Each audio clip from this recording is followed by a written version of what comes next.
Thank you all so much for being here this afternoon. Today is a great day.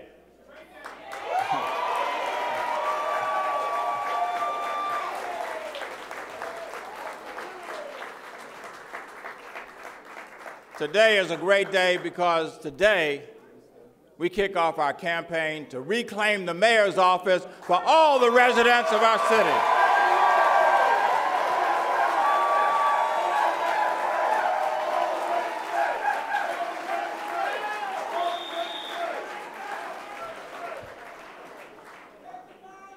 Let me be clear. I love the District of Columbia. I love it not just because I'm a native Washingtonian who has lived here my entire life. I love it because I know our people, their character, and their potential.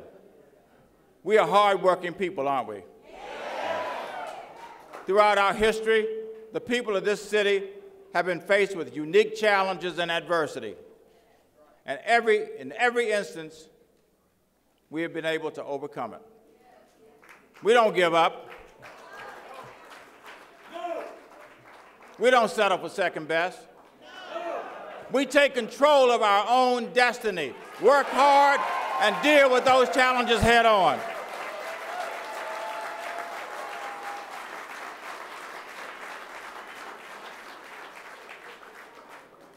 I think we can all agree that's what makes the District of Columbia such a special place, right? We've come a long way since the troubled days of the Financial Control Board. But all you have to do is walk down the streets or the halls of our schools to see we still have a long way to go. Too many of our residents are struggling. There are too many people without jobs. Too many parents who worry about their kids getting a quality education. Too many victims of violent crime, and too many residents who have lost trust in public leaders, more interested in taking care of their friends than in taking care of the people's business.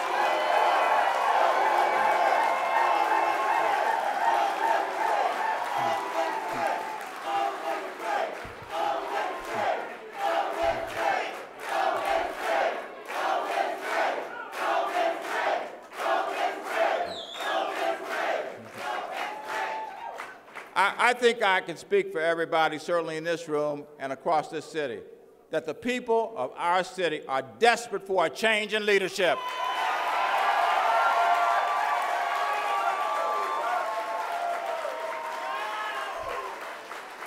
They want a mayor with character to break down barriers and fight for all the people, not just a few.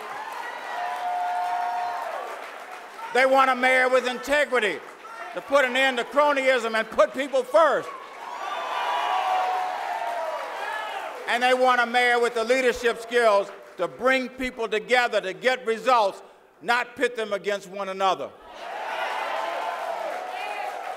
My friends, make no mistake, I intend to be that mayor.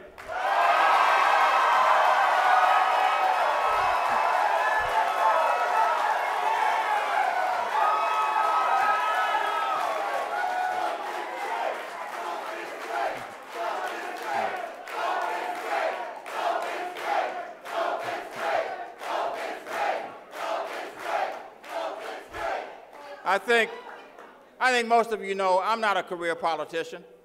Unlike some people who spent their whole lives running or preparing to run for office, I took a very different path in order to stand before you today.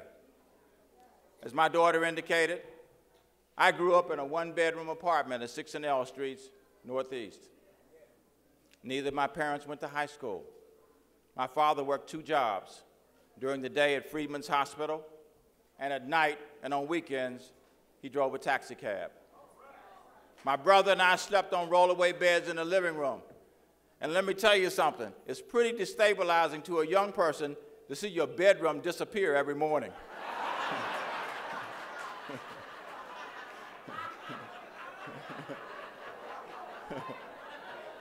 Now, while my parents were not rich with money or other material things, they made sure that we were rich in more important things.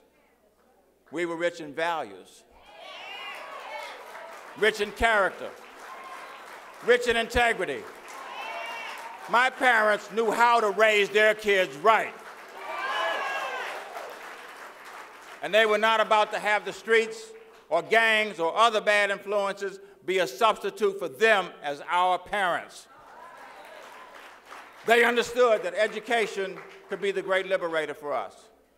And like so many parents, they wanted us to do better than they had done. So I became a proud product of the D.C. public school system.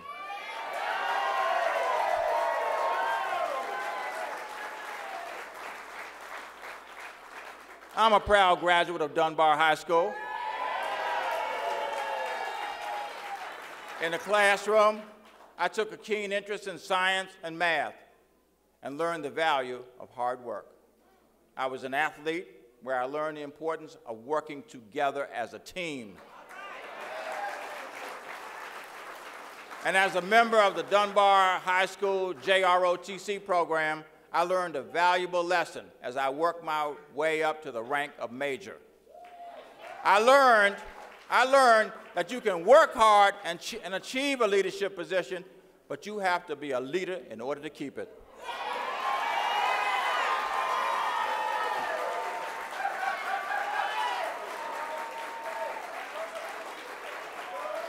And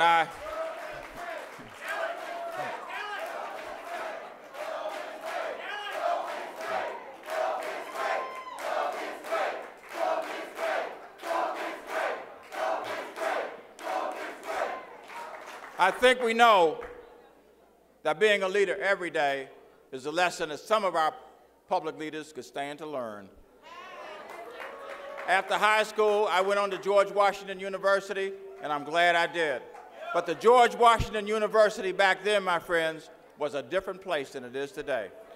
There, I ran directly into racial segregation. And even though I was a pretty good baseball player, I couldn't get on the school's segregated team. But I didn't let that get me down. I decided to try something that no African American had ever done in the school's history, and that was take on the fraternity system. There was a lot of resistance, but the brothers of Tau Epsilon Phi brought me into their house, and I became the first African American ever in a fraternity at George Washington University.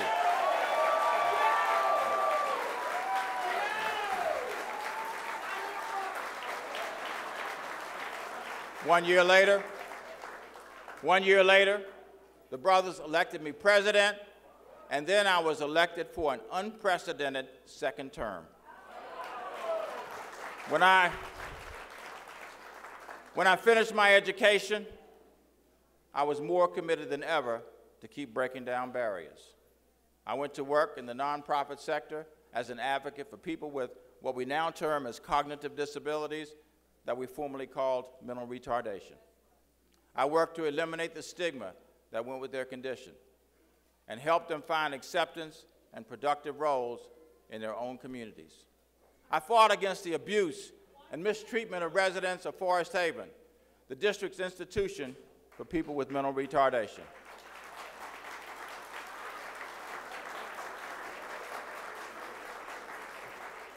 To this day, one of my proudest moments was seeing the last residents leave that awful place and the doors of Forest Haven boarded up forever.